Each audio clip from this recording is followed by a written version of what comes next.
Grandma Evelyn Carter's 80th birthday party was held at a mansion overlooking Long Island Sound, where the crystal chandeliers were so bright they made every conversation feel smaller, and the jazz drifted through the air like a thin fog settling over champagne flutes.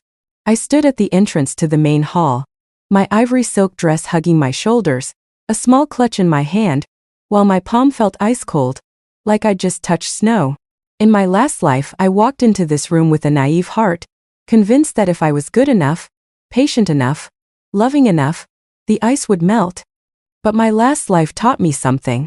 Ice doesn't melt because someone's patient. Ice melts only when it wants to. And Ethan Bennett never wanted to. I took one more step and saw him first, as if everyone else in the packed room existed only to frame him. Ethan wore a perfectly tailored black suit, his white collar so sharp it looked like it could cut skin.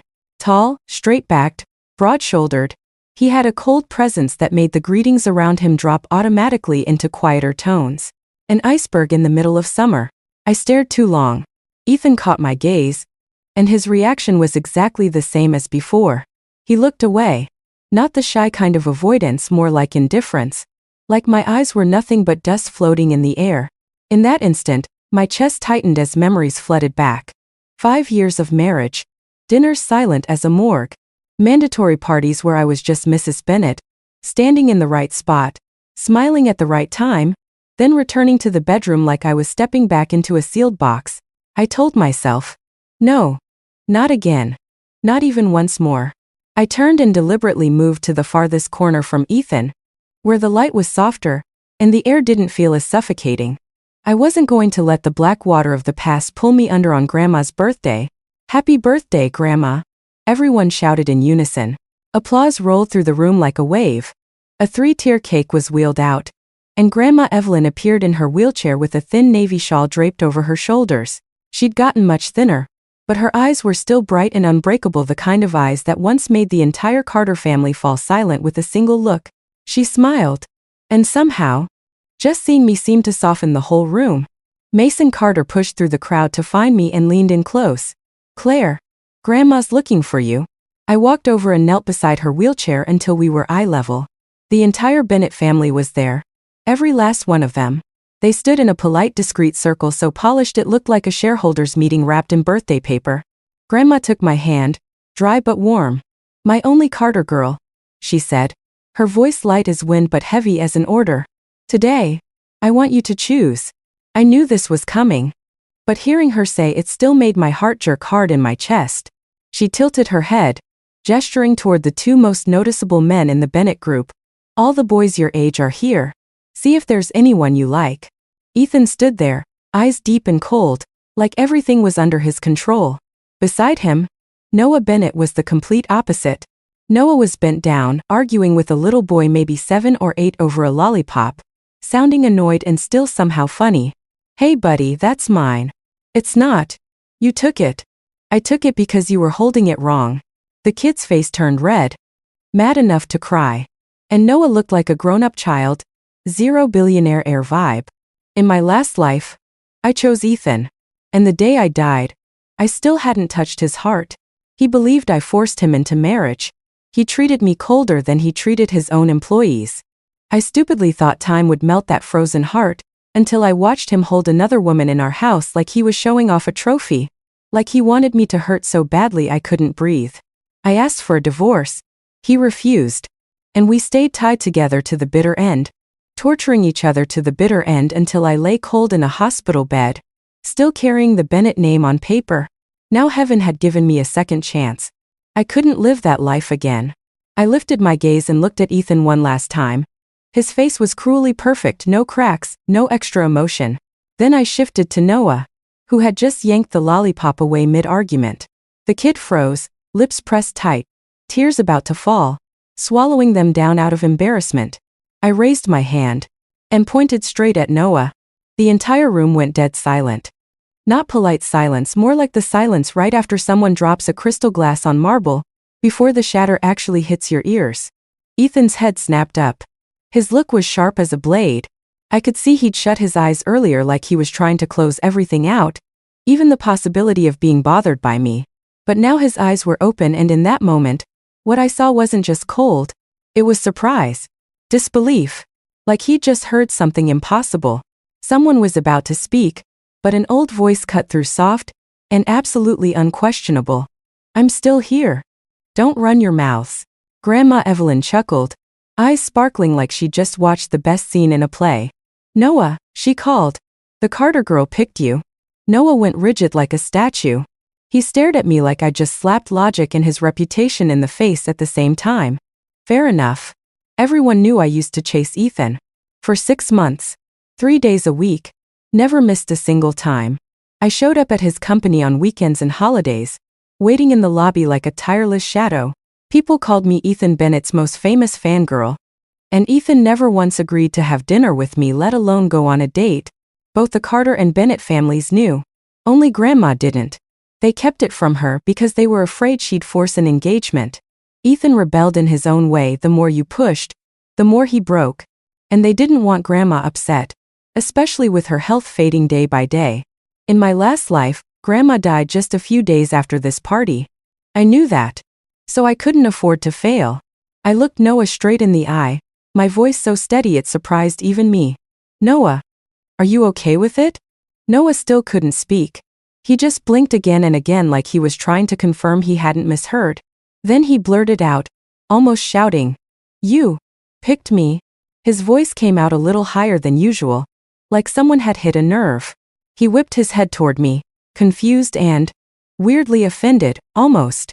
Right then, the lollipop slipped from the kid's hand, and Noah reflexively caught it, making the kid burst into tears, then instantly clamp a hand over his mouth, eyes darting around in embarrassment. A low murmur of laughter spread. And then another laugh cut through. Clearer, colder, thin as a razor. I glanced over. Ethan was smirking, his eyes flicking at Noah with pure contempt, like Noah had just become the joke of the entire room. The air tightened instantly, the kind of tension only rich families manage, because they don't explode with shouting. They explode with looks. I didn't look at Ethan again. I turned back to Noah and asked once more, slow and clear. Do you agree? Sweat prickled at my forehead. I'd planned for everything. But I still feared one thing, Noah turning me down in front of Grandma. In my last life, I barely paid attention to Noah. He'd always been on the edge of my story. Like a loud side character you forget the moment he leaves the scene. But now, I saw him like the only life raft floating past just as I was about to drown. Noah stared at me for a long time. Then his expression sharpened. Like for one brief second he dropped the jokes and the impulsiveness. And he nodded. Just one nod, but it felt like a tight knot around my heart finally loosened. I let out a careful breath, like if I exhaled too hard, everything would break. Grandma Evelyn smiled so wide her eyes crinkled. It was the first time in 6 months of being bedridden that I'd seen her look that happy. She squeezed my hand, patted it, whispered. Instructions I barely caught because my mind held only one thought. She's going to be gone soon. This time at least she'll go in peace. A little later she got tired, and her assistant and nurse wheeled her back to her room. The older guests began to drift away. The music rose again. Laughter returned, but I stood alone in the middle of the room, like I just walked through a door no one else could see. I looked for Noah in the crowd. He was standing by the glass doors, staring out into the garden like someone who'd just been thrown into a role without getting the script. I walked over and tugged his sleeve, pulling him into a shadowed corner where fewer people could see. Thank you, I said quickly, afraid I'd change my mind if I spoke too slowly. You don't have to feel pressured. Once Grandma feels settled, we can. Claire. Noah lifted a hand to stop me. His voice dropped lower. Cleaner, no more teasing like earlier. Don't go, he said. Stay here. Wait for me. Before I could ask wait for what, Noah turned and ran straight out toward the Bennett family property connected next door. Moving so fast his suit looked like it could barely keep up. I stood there stunned. Less than 5 minutes later, Noah came back, breathing a little hard, hair slightly messed up by the cold garden wind. In his hand was a box. Not big, but wrapped carefully like whatever was inside couldn't be allowed to go wrong. Noah stepped in front of me and held it out, still looking a little unreal, only now it was unreal in a different way. Like he was questioning himself. You picked me, he said slowly. So, I have to pick back the right way. And the moment my fingers touched the lid, I had this sudden feeling. This life wasn't going to follow the old road. Not because I hoped Ethan would change, but because for the first time, I'd grabbed the steering wheel of my own fate. I opened the box. Inside wasn't a ring, not a love letter, definitely not some empty high society promise. Noah pulled out a thick stack of papers, fanning them like he was presenting to a hiring committee, except his eyes were burning with the fear that I'd misunderstand. I studied computer science at UCLA, he said, fast and slightly breathless, like if he paused for a second I'd close the box and hand it back. These are awards from back then. Hackathons, contests, random stuff. I know I look carefree, but I'm not stupid. I can code. I can build products. He flipped through certificates with school logos, his name, clear dates. Before I could even process it, he pulled out more. A property deed. 2 car keys heavy and cold in his palm. A black bank card, not flashy in a show-off way, but quiet in the way of someone who knows exactly what they have. The apartment, Noah said, tapping the papers. A 2-bedroom in Midtown Manhattan. Not a penthouse, but it's a good location. And the cars, there are 2. You can use whichever one you like. He said, used like it was the most natural thing in the world, like we'd been a team for a long time. Then he looked up, swallowed, and added quickly, like he was afraid I'd start calculating. There's about $1 million in the account right now. Not much compared to the Bennetts, I know. But spend it. I'll make more. A lot more. Don't worry. Then Noah shoved the entire box into my hands like he was afraid I'd return it. Don't get the wrong idea. He rushed, both hands waving like he needed to explain himself. You picked me, right? Even if we're just trying to see if we fit. And you could change your mind later. I just want you to know what I have, who I am, that I can stand on my own. You don't have to do the same for me. I'm not asking. This is me. I stared down at the box, my heart pulled tight on a thin string. Those papers weren't assets. They were an answer. Noah didn't step forward just because he got picked. He stepped forward because he wanted to deserve being picked. I thought you wouldn't agree, I whispered, my voice so small I could hear it shaking. Noah met my eyes. This time there were no jokes, no lollipop argument, only careful seriousness, like someone who'd stepped onto thin ice and still chose to keep walking. I'm happy, he said carefully, word by word. You picking me makes me happy. So you don't need to feel guilty. You don't need to thank me. And you definitely don't need to end this after Grandma Evelyn. He stopped right there, like saying the word gone might make me crack. I looked up. Our eyes locked for a long moment.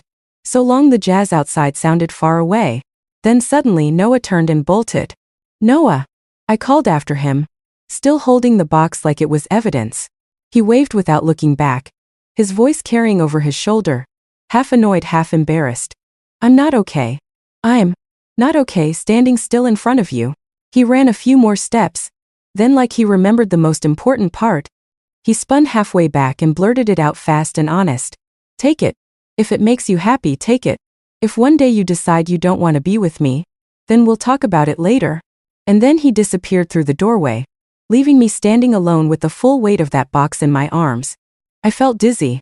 Who puts their entire life into someone's hands for a trial marriage? Wasn't he afraid I'd clean him out?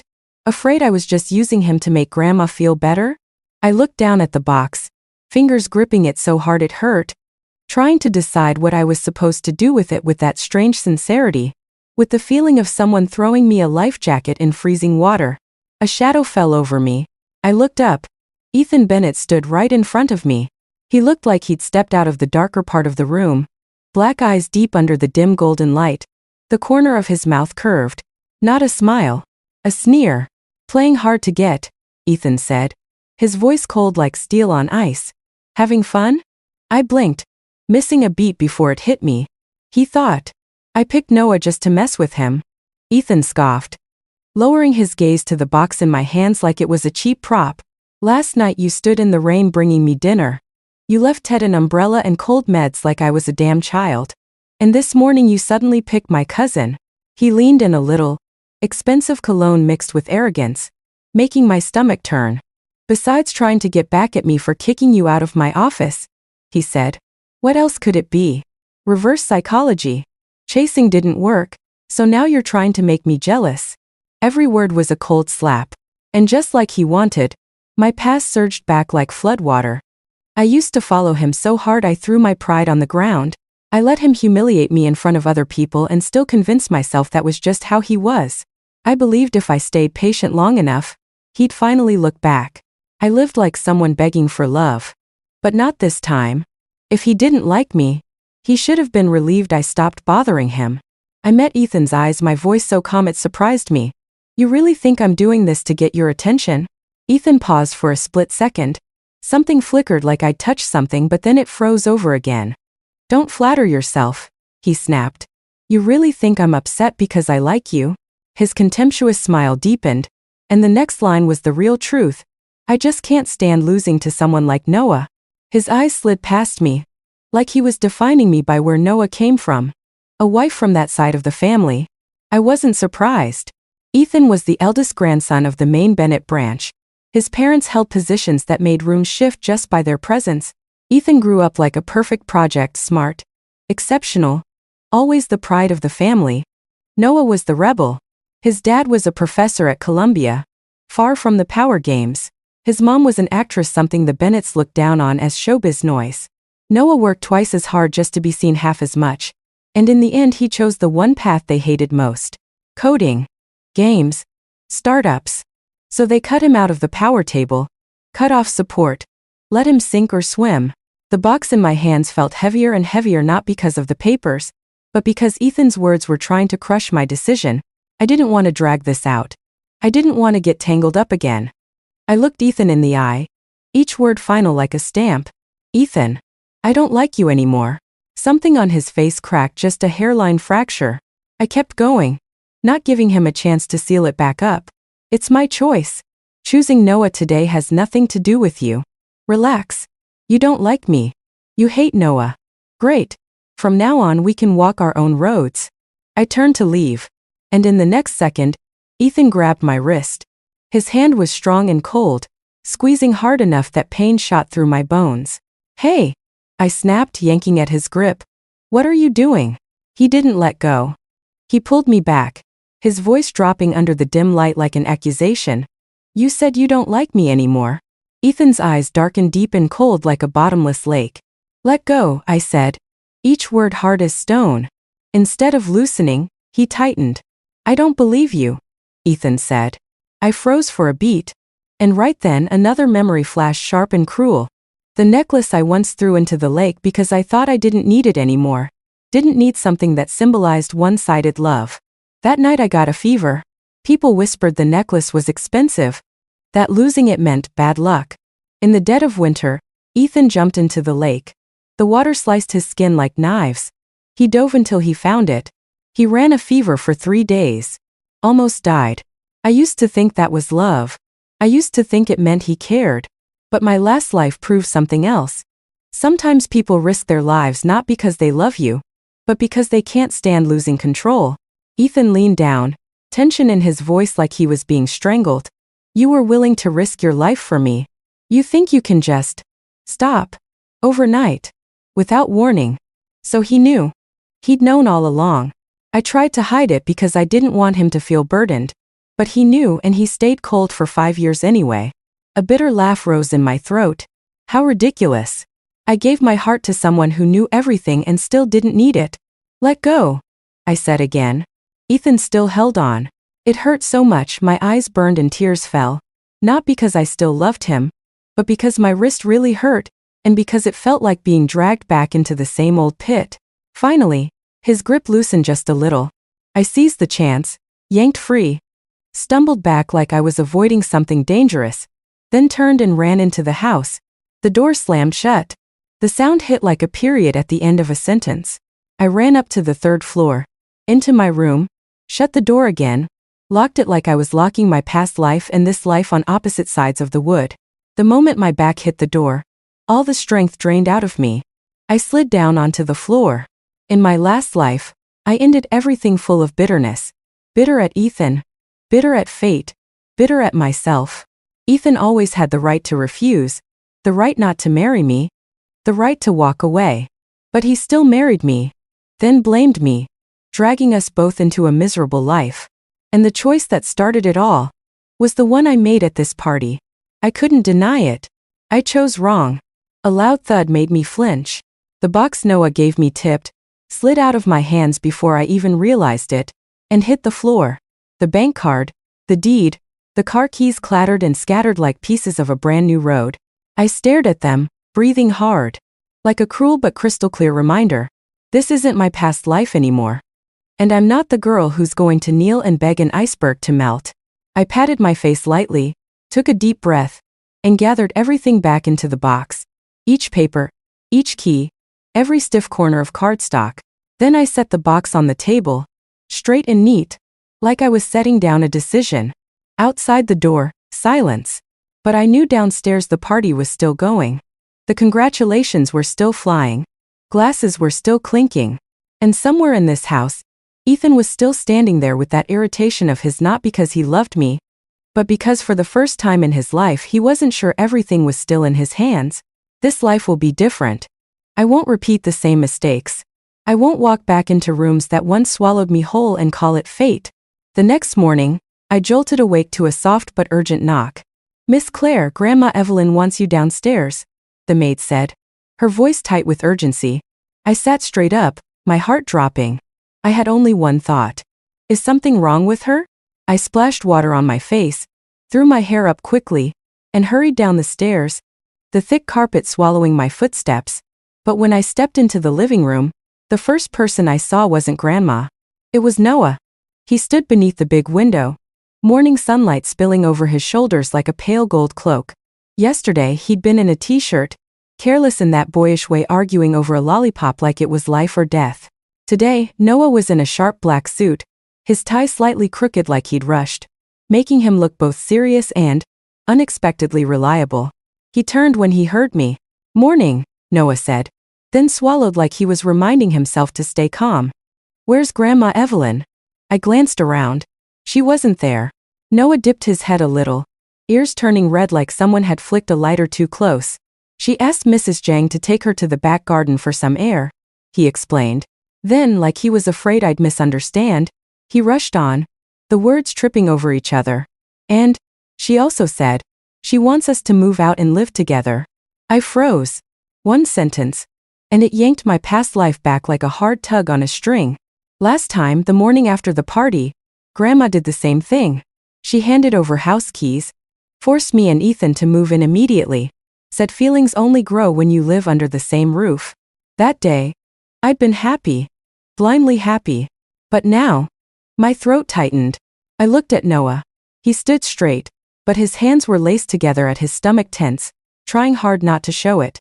He was acting normal, but the red in his ears gave him away. "You don't want to?"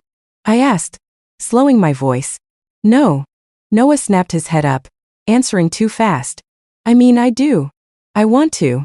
I'm in." His eyes met mine for a split second, then darted away to the painting on the wall like it was rescuing him from facing his own feelings. Something about his shy, awkward sincerity made guilt wash over me. After dying once inside a failed marriage, I didn't expect anything from love anymore. I chose Noah so Grandma could rest easy. But for Noah, he'd been dragged into this setup because of my decision. What if he didn't feel anything at all? What if he was only doing this so I wouldn't lose face? While I was still standing there, my luggage had already been packed by the staff so fast, it was like they knew Grandma's time was draining away by the second. A moment later, Mrs. Jang came back in from the garden. She handed me a keyring, heavy and cold in my palm. "Grandma Evelyn transferred ownership of that house to you," she said gently. But her eyes were red. "Closest to your work, and the best one she still had control over." I held the keys, my heart sinking like a stone. Last time I cried happy tears because I got to live with Ethan. I took those keys like they were a promise. But now I knew she only had a few days left. All I wanted was to be near her. Mrs. Jang looked at me like she understood everything. She laid a hand on my arm, thin, warm fingers. "She only asked for water," she whispered. "She's not feeling great. She doesn't want you to see her." Like that. She took a breath, her voice trembling but steady. "She's lived long enough. Seen enough. No regrets. After your grandfather passed, she thought everything was meaningless. But then your parents died. You were still little. And she had to keep going." My throat tightened so hard it hurt. She carried this family for years. If you're happy, she'll go without holding on, Mrs. Zhang said, her eyes shining like she was fighting not to let a single tear fall. I nodded. I couldn't speak. I knew. Everyone knew. Grandma slept for half the day. And no one dared to promise she'd open her eyes the next time she fell asleep. That was why she left the hospital. Came home, she wanted her final days in the place that felt most familiar. A car door slamming snapped me back to the present. We got in. The driver took Noah and me to the house Grandma had arranged. Autumn wind slipped through the cracks, carrying the scent of osmanthus along the fence, and that particular home smell I used to hate so much I wanted to disappear. Noah got out first, walked around, and opened the door for me. He did it naturally, like reflex. I looked up at the house. So familiar it felt carved into my bones. And the moment I was about to step out, my feet felt nailed in place, heavy as 1,000 pounds. Last time, Ethan and I stayed here only a few days before Grandma died. After that, I moved into the main Bennett house. This place sat empty. And when the Cold War started, when Ethan brought another woman into our home, I ran back here alone like I was running into a cave to hide. Then Ethan followed. He said he wanted to keep an eye on me, afraid I'd bring another man home. He turned Grandma's gift into a leash. This house was Grandma's hope for my happiness. And in my last life, it became a box that held an entire lifetime of loneliness. I stared at the steps and saw an ending waiting there. Claire. Noah called softly, worried. What's wrong? I stayed in the car. He bent down, eyes widening when he saw how pale I was. His hand lifted halfway like he wanted to touch my forehead, then stopped, afraid of crossing a line. Are you not feeling well? Sweat dotted his forehead. Like I wasn't the one about to faint, he was. I took a breath and clenched my hands so they wouldn't shake. I'm fine, I said, forcing a smile. But, you have another apartment nearby, right? Can I stay there instead? The moment it left my mouth, I regretted it. It sounded like I was rejecting Grandma's house. I rushed to patch it up, just for a few days. If not, Grandma might notice. I'm allergic to the osmanthus smell. It's too strong here. I'm afraid I won't handle it. Once I find a place I like, I'll move. Noah froze for a beat. Then his face shifted like someone had kicked him straight in the gut. Allergic, he repeated, panicked. Oh my God. That's on me. And I've been letting you sit here breathing it this whole time. His eyes scanned my face, my neck, my hands searching for hives like an ER doctor. Are you itchy? Are you having trouble breathing? He grabbed his phone immediately, thumb ready to dial 911. I quickly caught his wrist. His worry moved through my chest like warm water, soothing the weight of memories that had just crushed down on me. If you didn't know, it's not your fault, I said softly. It hasn't been long. I'm okay. I don't feel anything right now. But if I stayed longer, who knows? I lied. Smoothly. Noah shut the car door like he was scared the flowers might attack for one more second. He slid into the front seat and gave the driver the address in a firm voice, the voice of someone deciding to protect someone. Less than 30 minutes later, we arrived at Noah's building. The driver helped bring the luggage up, then left. The hallway was quiet, smelling like floor polish and cold air conditioning. I stood at the door, waiting for Noah to unlock it. But Noah just stood there. I turned, confused. He lowered his head, voice small, like he was confessing. The key is in the box I gave you last night. I blinked. You mean your apartment key is in that box? Noah nodded. And I stared at him. You didn't keep one for yourself. Noah lifted both hands like he was surrendering. Just one. I froze for a second, then let out a helpless little laugh. I was excited and didn't think. Noah muttered, face turning red. I live alone. I never made a spare. I tilted my head, teasing to break the tension. So if I hadn't come today, how would you get in? Noah looked at me completely serious, answering like he didn't realize it was a joke. If you have the key, then my place is your place. Then he added, terrifyingly calm, I can stay at the office. I shook my head, laughing more. He really was the kind of person bad people love. Too good. Too trusting. I opened my suitcase, pulled out the box, took the key, and slid it into the lock. Click. The door opened. And I stopped dead. Pink. Not soft accent pink. Pink like it punched you right in the face. Pink walls. Pink sofa, pink rug. Even the coat hooks by the door were pink. I turned to Noah, unable to hide my shock. You? Like this? Noah opened his mouth to explain, then went silent when his eyes met mine. His ears turned red like a warning siren. A second later, like there was no way out, he nodded. Just a little. Reluctant. Like signing a confession. I stared at him. And suddenly I felt tender. There's nothing wrong with that, I said gently. Who said men can't like pink? Noah didn't answer. He looked down even more. Face flushed. Neck flushed too, like this entire pink apartment was exposing him in front of me. I stopped teasing. I stepped inside first. And standing in the living room, I realized what everything is pink really meant. Not one corner. Not one room. From the bedroom doorway, to the kitchen, to the bathroom, even the electric kettle on the shelf, all pink. I stood there, my heartbeat slowing. Like this apartment had accidentally done something strange. It yanked me out of the old house full of painful memories. It tossed me into a place that was ridiculous and clumsy and harmless. And there was no shadow of Ethan here. No past. Just the present. And a Noah Bennett behind me, blushing like a boy who'd just been caught with the biggest secret of his life. And for the first time I thought, maybe this life really will be different. Pink. Not a cute accent. More like the kind of love where you turn your entire world into its own climate. I stood there looking at the pink walls, the pink sofa, the pink curtains, the pink rug, even the floor tiles had a soft candy-like blush. I let out a quiet laugh. Like I'd stepped into a dream I'd stopped allowing myself to have. And thank God. I liked pink too.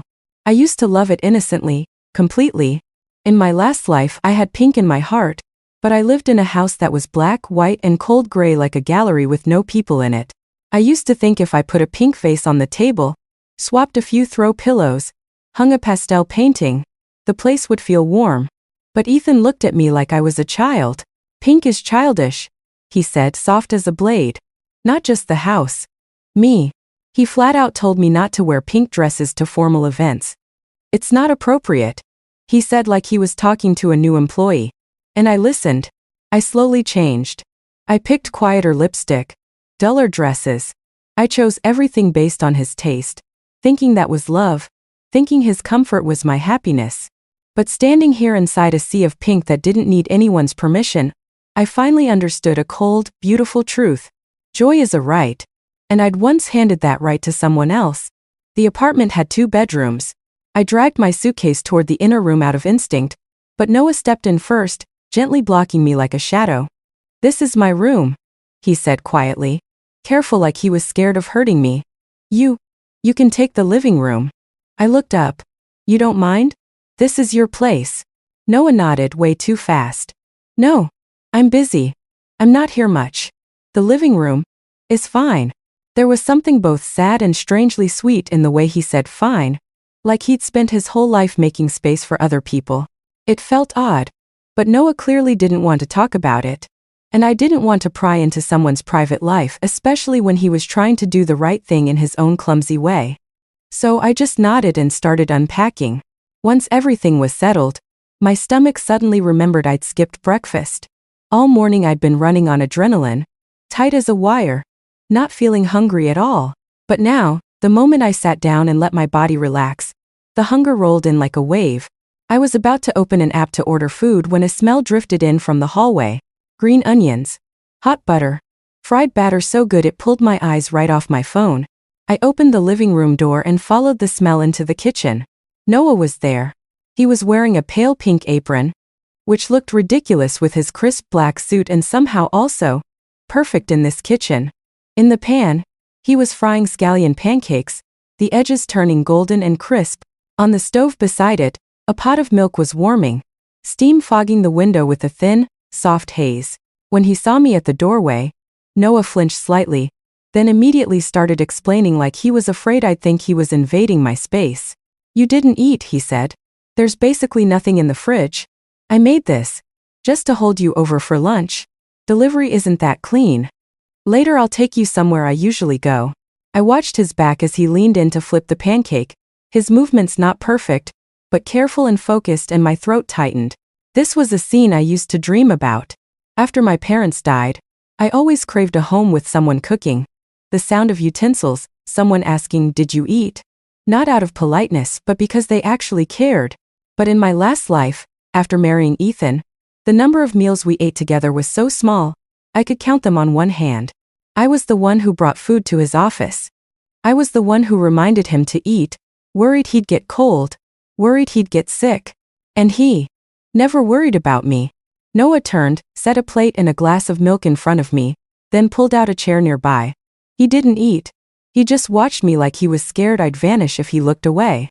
I lowered my head quickly and wiped the corner of my eye before he could notice. "Eat," Noah said softly. Then, like he remembered something important, he added in a sincerity so blunt it softened my chest. "If there's anything you don't like about this place, change it. I don't care. I'm only staying a few days," I said, forcing my voice to sound normal. "No need." But Noah looked around the pink apartment like he was staring at a future that had just popped up in front of him. He nodded, excited in a naive, hopeful way. "A few days can still feel better." I didn't have the heart to crush that excitement, so I stayed quiet. After that simple lunch, Noah took me to a small private restaurant he went to sometimes. The kind with no loud sign outside, frosted glass doors, warm golden lighting inside, tables spaced far enough apart that you couldn't overhear anyone's secrets. And the moment we walked in, I saw Ted. Ted Carter, Ethan's assistant. The second Ted spotted me, his eyes lit up like he'd found a life raft in the ocean. He practically ran over. "Claire. Oh, thank God." Ted was panting. "You're here at the perfect time. Why didn't you bring Mr. Bennett breakfast or lunch today? He hasn't eaten anything." I ordered food, but Ted stopped, grimacing like he'd just relived something painful. He refused everything. Then he looked around the restaurant, explaining like he needed to justify it to himself. I asked around and they said the food here is good. I thought, Ethan's picky, but maybe he'll like this place. Ted forced a hopeful smile, looking at me like I was the only person who could unlock whatever invisible lock Ethan had. "Claire, can you help me pick a few things? If I bring it back, he'll definitely be happy." I knew Ethan wouldn't be happy about anything I picked, but I also couldn't bring myself to brush Ted off. Back when I chased Ethan, most people at the company laughed at me behind my back. Ted was the only one who didn't turn me into a joke. He once told me about his younger sister she chased someone too. Her family tried to stop her, and she died from illness. Ted's biggest regret was trying to pull his sister away from the thing that made her want to live. "I only understood when it was too late," Ted had said. "Life is short. If you want something, go for it." Back then, I believed him. I went for it like I'd lost my mind. And I died inside a marriage with no love. So now, looking at Ted's hopeful eyes, all I felt was a quiet sadness. Some things aren't possible just because you try hard enough. I took a breath, kept my voice gentle so I wouldn't hurt him. "No," I said. "You don't need to." Then I reached out and lightly tugged Noah toward a private room nearby. Noah paused for a beat, then followed me immediately. Ted stood there, frozen. He stared after me like his brain was trying to process something that didn't match the script he'd always known. Claire always stood by Ethan. Claire was always ready for Ethan. Claire was always there. But now Claire was pulling Noah Bennett away. I shut the private room door. The restaurant noise got cut off outside, leaving only my breathing and Noah's. Right then my phone buzzed. A notification flashed on the screen. The sender's name made my fingers go cold. Ethan Bennett. I opened it. Ethan's message popped up, cold as a knife wrapped in words. "Ethan, you went to lunch with Noah." I didn't even think. I typed back one sentence plain. No decoration, no emotion. "Me. It has nothing to do with you." Not even a few seconds later, another bubble jumped up. Like Ethan was standing right outside this room pounding on the glass. "Ethan, you took him out on purpose. Ted saw you. This is just another trick to get my attention, isn't it?" I didn't even wait. I hit block. Deleted the thread. Like yanking a fishhook out of my skin. A small breath slipped out of my chest like the first time I'd finally let go of something that had been stuck to my bones. Noah slid a plate of peeled shrimp in front of me, careful like he was setting down something fragile. "Who was that?" he asked, voice casual. But his eyes were watching too closely. "Nobody," I said, flipping my phone face down on the table. I turned the plate toward myself like I was ending the conversation. I picked up my chopsticks, clear signal. Let's eat. Noah didn't press. But for the rest of the meal, he was unusually quiet. Every so often he stared out the window like his brain was running something heavy in the background. I frowned. Noah, what's going on? Are you not feeling well? He shook his head immediately. Then, like he didn't want me to worry, he forced a smile and switched gears too fast. No, I'm fine. After we eat, you want to go to an amusement park? Coney Island. Disneyland in California's too far. But New York's got fun places too. I laughed softly and shook my head. I want to go see Grandma. Noah looked at me, his eyes brightening just a little, like a kid asking to come along. Let me come with you. I hesitated for a beat. Then I nodded. Because I knew Grandma would be happier seeing I wasn't alone. And because I didn't want to be alone these last days either. When we got to the Carter house, Grandma was asleep. Mrs. Zhang opened the door and pressed a finger to her lips for silence.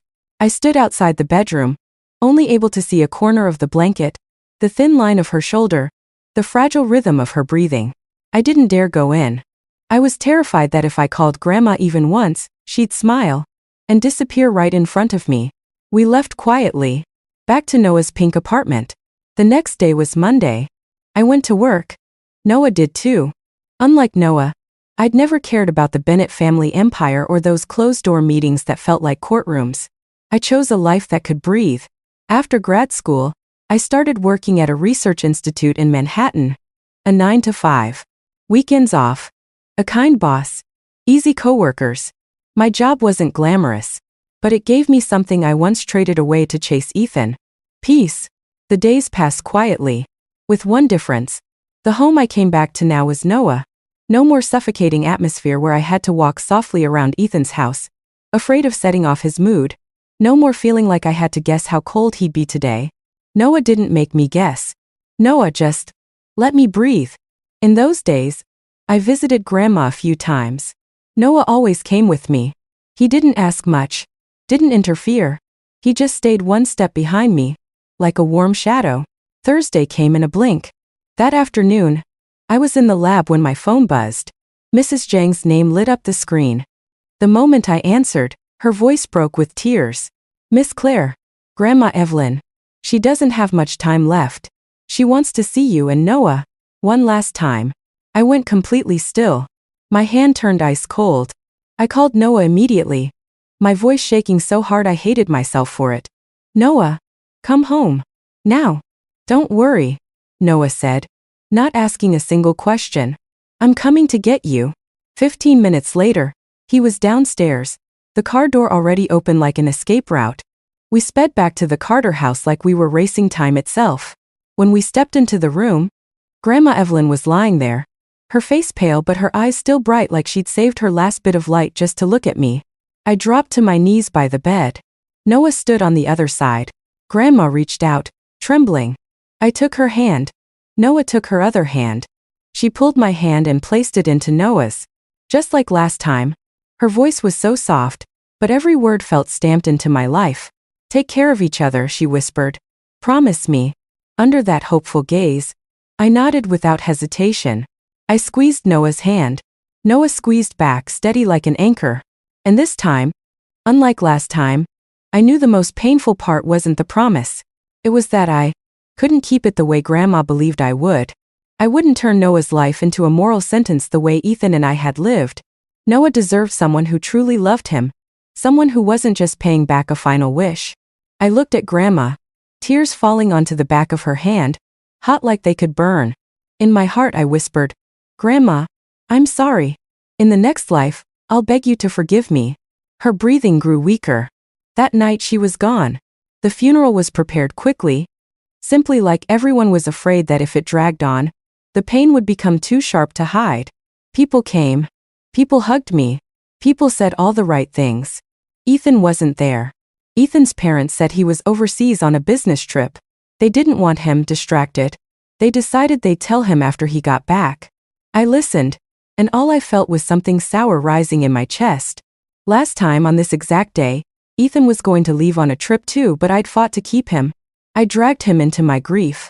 I dragged us both back into that binding loop that had started at that party. This time I didn't drag anyone.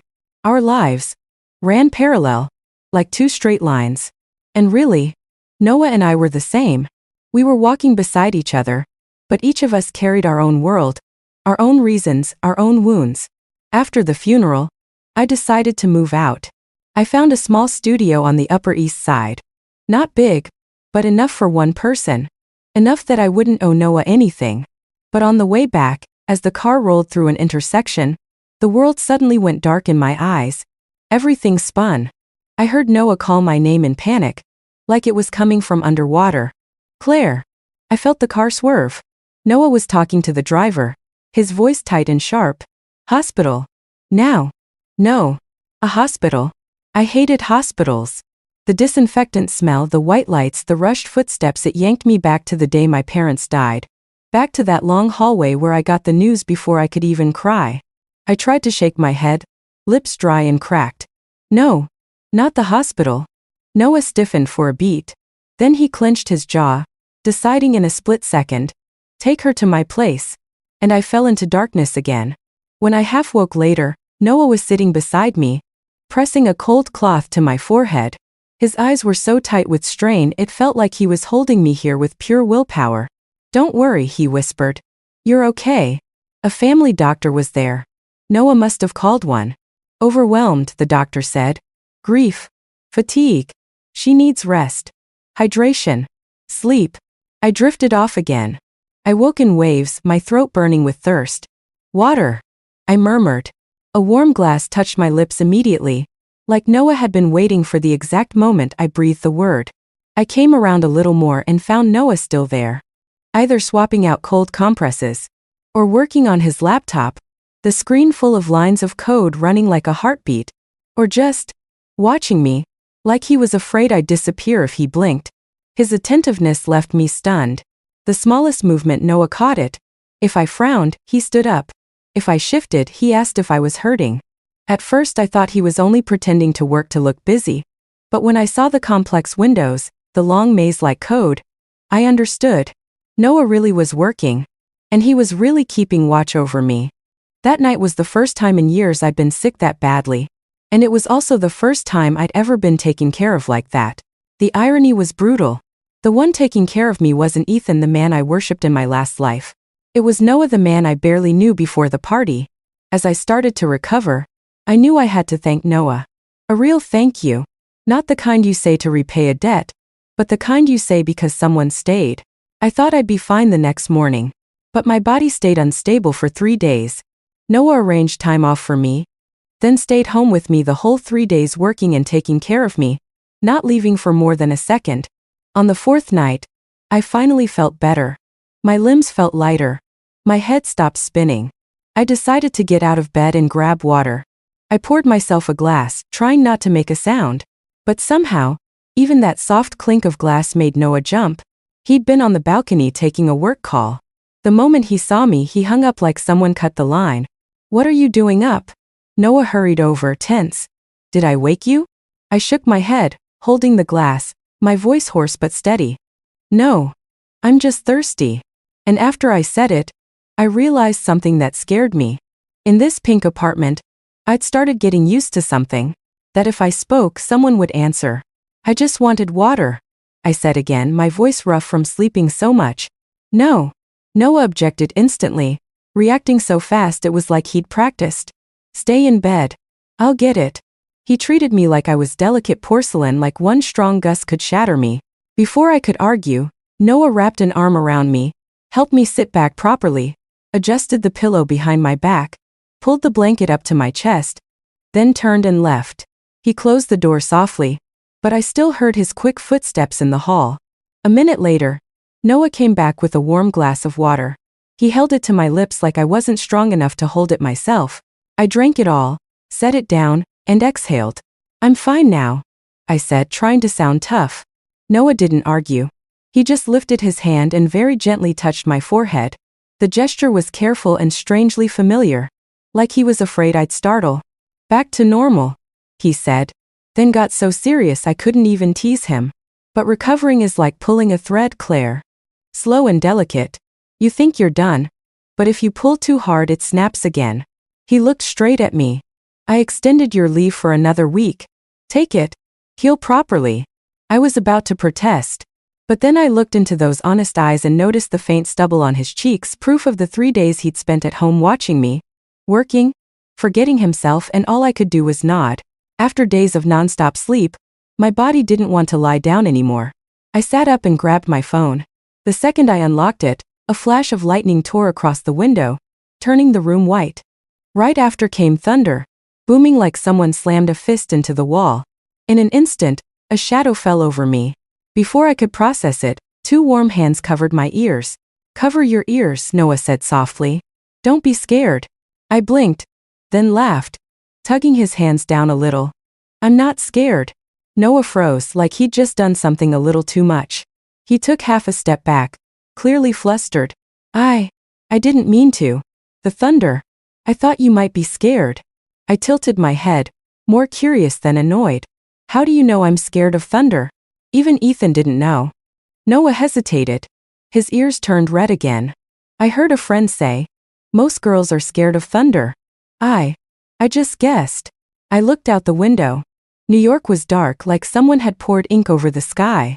Rain lashed the glass in long streaks. Thunder kept rolling over the roof, heavy and drawn out. I opened my mouth, then swallowed it back down. The truth is, it's not that I'm not scared. I've just learned how to take it. The night my parents died was a stormy night like this. The rain came down like it was losing its mind. Streetlights flickered. And then the phone rang, one ring that changed my life forever. Ever since then, every time there's a storm, my body remembers before my mind can catch up. My heart tightens. My shoulders lock up. My breathing goes shallow. In my last marriage, I spent countless thunderstorm nights alone. I'd lie in that cold room, listening to the rain like footsteps from the past, teaching myself not to be weak, that I wasn't a little girl with parents shielding her anymore. I had to shield myself. Noah didn't know any of that. He was only guessing. But that guess was so gentle it made my chest ache. He stepped out, and a moment later came back with a mug of warm milk and a vintage music player. He set them on the bedside table like he was putting down good luck charms. Music helps, Noah said, serious like he was explaining a law of physics. Calms your nerves. Better mood means you recover faster. He pressed a button. A soft melody spilled out, light as a blanket, smoothing over the sound of the rain outside. Noah picked up his laptop and stood. Now that you're awake, I'll be in the living room. You've got your own space. If you need anything, call me. After he said it, he closed the door quietly like he was afraid. Even sound could hurt me. I was alone. 4 pink walls held the warm yellow lamplight. The music breathed softly. Steam rose in a thin ribbon from the warm milk. Outside was a storm, but inside this room, it was strangely calm. For the first time in a long time, I felt truly peaceful. I used to think I'd gotten over my fear of thunder, but I hadn't. It didn't disappear. It just got buried. Stormy nights always made me taut like a wire. I'd just gotten used to enduring, used to gritting my teeth, used to pretending I was fine. But tonight, I could actually relax. And that was what scared me. I stared at my reflection in my phone screen. The corner of my mouth lifted into a faint smile, almost without me meaning to. A chill ran down my spine, snuffing out the warmth that had just started to bloom. I patted my cheek lightly like I was warning myself. No, Claire, don't. No one is anyone's savior. If I start putting my emotional hope on Noah, I'll fall into the same trap again. I'll turn one moment of kindness into a chain. 6 months before last life, that exact kind of moment pulled me into Ethan. At a party, I was humiliated. Someone accidentally spilled wine on my dress, then laughed and called me the mute girl, like my pain was entertainment. People stood around watching, enjoying it like it was a show. I just stood there, frozen, not knowing what to do, not knowing how to fight back, just praying it would end fast. And then Ethan showed up. He walked in, saw it, stepped in. He shoved those people back, said a few cold sentences that made the whole room go quiet. He stood in front of me like a wall. That day, Ethan was the first person outside my family to publicly protect me. And I clung to that moment like a drowning person clings to a life ring. I didn't chase him because I understood him. I chased him because I needed somewhere to put my fear, my loneliness, that abandoned feeling. I went looking for safety in him, and I paid for it with my whole life. After decades of pain, I learned the most expensive lesson of all. No one saves me but me. Looking for safety in someone else is just trading one cliff for another. In my eyes, Ethan was a hero. In Ethan's eyes, it was nothing. Just a small thing. Something he did because of the relationship between the Bennett and Carter families, not because of me. I should have been grateful for his kindness. But I shouldn't have turned that kindness into a reason to depend on him. And Noah was the same. Noah was good to me now because I was the one Grandma picked. If it had been someone else, maybe he would have been just as kind. No expectations means no disappointment. No disappointment means no pain. I built myself a way to live in armor so I wouldn't get hurt again. I didn't need to gamble on an uncertain future. Once I fully recovered, I would move out. I would thank Noah properly. Then leave. Give both of us our freedom back. That's what I told him. Noah stayed quiet for a long time. Then he answered with just one word, calm to the point of cold. Okay. I moved into a new place closer to work. I didn't rent. I bought it. My parents and Grandma left me enough to live independently, without holding my hand out to anyone. I decorated it exactly how I wanted. Pink walls, warm lamps, pastel curtains, a world that was mine. But every time I opened the door and stepped inside, staring at those familiar pink walls, I still felt like something was missing. Not a person. A different kind of breathing in the house. One evening after work, I walked out of the research institute, the cold wind slicing at my neck.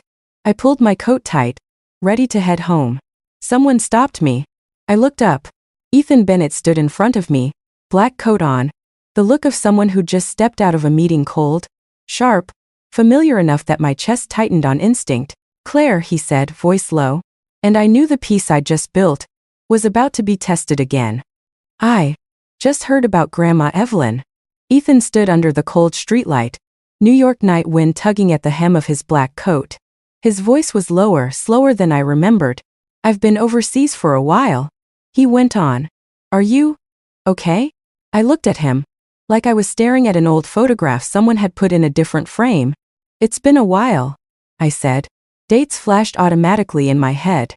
The funeral had been over 2 months ago. The pain was still there, but it had dulled from sharp to aching. I'm okay. Thanks for asking. I kept my tone polite, controlled, not opening any doors. But Ethan felt different this time. Not the impatient Ethan who looked at everyone like a nuisance. His eyes held a strange kind of determination, like the Ethan I met near the very end of my last life, when everything was too broken for him to pretend anymore. I warned myself not to read into it. Maybe I was overthinking. Ethan glanced around the dark street, then back at me. It's not safe out here at night. Let me take you home. No, I cut in, firm enough that even I felt lighter. I live close. 10-minute walk. I waited for him to push, but Ethan didn't. He just stood there, like he had a sentence stuck in his throat and didn't know whether to let it out or swallow it. Is there anything else you need? I asked, meeting his eyes. Ethan stayed quiet for a few seconds, then said something so bizarre. I almost laughed. Can you add me back? On WhatsApp? His voice softened, unexpectedly. I promise I won't bother you. I just want to stay in touch as friends. I shook my head. No. Calm, flat. We work in different worlds. There's no reason to see each other again. I didn't add that I didn't go back to the Carter house much anymore either. I didn't want to use Grandma's death to slam a door in his face. But the truth was the truth. Now that she's gone, we won't run into each other anymore, I said evenly. And that's fine with me. Ethan didn't answer. The air tightened, like a wire pulled too far. I'm leaving, I said, turning away. And right then Ethan grabbed my hand. His fingers closed around my wrist, not painful, but just tight enough to drag up a familiar kind of not letting go. Claire. He said my name like something he'd dropped. I pulled my hand back, but Ethan spoke quickly, like he was afraid I'd disappear. You and Noah. He hesitated. I know you moved out of his place. You two haven't seen each other in a long time. Ethan's eyes darkened. You don't love him, do you? You only chose him to fulfill Grandma's wish. He took a breath. Like the next sentence was what he really came to say. As her grandson, I could have done that too. I looked at Ethan. And in that moment, I realized he was still the same. Still putting himself in the center of everything. Like the world was a stage built to react to his emotions. I didn't know what that overseas trip did to him. And I didn't care. I knocked his hand away, my voice sharp as a cut. Don't, I said. Don't drag Noah into this. I turned to go. But after one step, I felt a gaze from across the street. I looked up. And my heart stalled. Noah was there. He stood under the awning of a clothes shop. Dark windbreaker on. Hair damp from the drizzle. He watched us. Ethan watched me, then like someone punched him in the chest. He turned away. He started to walk off. Noah, I called. He didn't turn. I hurried after him. If you keep walking, I called out, half teasing, half deadly serious like an oath. Then from now on, every time I see you, I'm going to turn around and run the other way. Noah stopped. Just a beat. Long enough for Ethan beside me to say something that made my skin prickle. Moo. I whipped around and stared at Ethan. That nickname hooked me and dragged me straight back to my last life years trapped in a cold house, the way he used it when he wanted me quiet. Don't call me that, I said coldly. We're not close. I turned my back on Ethan. This time, I didn't give him another word. I walked straight to Noah. Noah was still, but his shoulders were rigid like a drawn bow. He kept his head down, avoiding my eyes like someone caught trying to run. Why did you run? I asked, looking straight at him. Why did you leave the second you saw me? Noah bit his lip. His voice came out small and rough. I didn't want you to see me being upset. I frowned, genuinely confused. When did I ever say I didn't want to see you? Noah stayed quiet for a long time. Then he finally let it out like a sentence he'd been choking on since the day I left. If you wanted to see me, Noah said, still looking down, then why did you move out of my place? He swallowed hard and went on. Voice like he was sentencing himself. Wasn't it because you felt uncomfortable around me? I froze. No. I moved out because I was scared. Scared I'd depend on someone again. Scared I'd cling to a kind person like a life raft. But Noah heard it as he was a burden. Noah exhaled softly and gave a thin, self-mocking smile. I know you like Ethan. I didn't want to make things harder for you. Then he turned to leave. I grabbed his arm instantly. If you take one more step, I said, quiet but sharp as a blade, then I really won't want to see you ever again. Noah stopped. Then he spun back, grabbing my hand like he was afraid I'd vanish. Like he was afraid my words were a real cut. The panic in his face almost made me laugh. I cleared my throat, trying to stay serious, but I'm sure my eyes softened anyway. Tonight my place doesn't have water, I said, lying shamelessly while keeping my face neutral. Can I stay at your place for one night? Noah stared at me like he couldn't believe it. Is it inconvenient? I asked, acting like I was borrowing a book. No, not inconvenient, Noah said fast, so fast like he was afraid I'd change my mind. Not inconvenient at all. He pulled me along immediately, walking too quickly. Then he realized I couldn't keep up. Noah slowed down, glanced at me, his eyes lighting up like he'd just been pardoned. We took a few more steps. Ethan was left behind like a shadow with no purpose. I kept my eyes forward, but I spoke low enough that only Noah could hear. I don't like Ethan anymore, I said, soft but final. And I never will again. A long silence. Then I heard Noah answer so quietly, it almost blended into the rain. Okay. When we got back to Noah's pink apartment, I finally understood what had been missing in my new home. Not the colors, not the furniture, but the warmth of a place that was waiting for you. A light left on for you before you walk in. Someone asking, are you tired? Like a reflex. 2 years later, Noah got down on one knee and proposed. I said yes. And on our wedding day, in the middle of the music and the raised glasses, Ethan's parents suddenly left faces pale like they'd just been hit with something. I didn't learn why until after the reception ended. Ethan had tried to kill himself. Luckily, someone found him in time, pulled him back from the edge. His mother cried until she had nothing left, begging him with everything a mother has, to stop. 2 weeks later, Ethan was discharged. That same day, he bought a ticket and left the United States. He never came back. 5 years after Ethan left, I received an anonymous message, just 2 words. I'm sorry. And I stood there staring at the screen, going cold. Because it was the same day I died in my last life.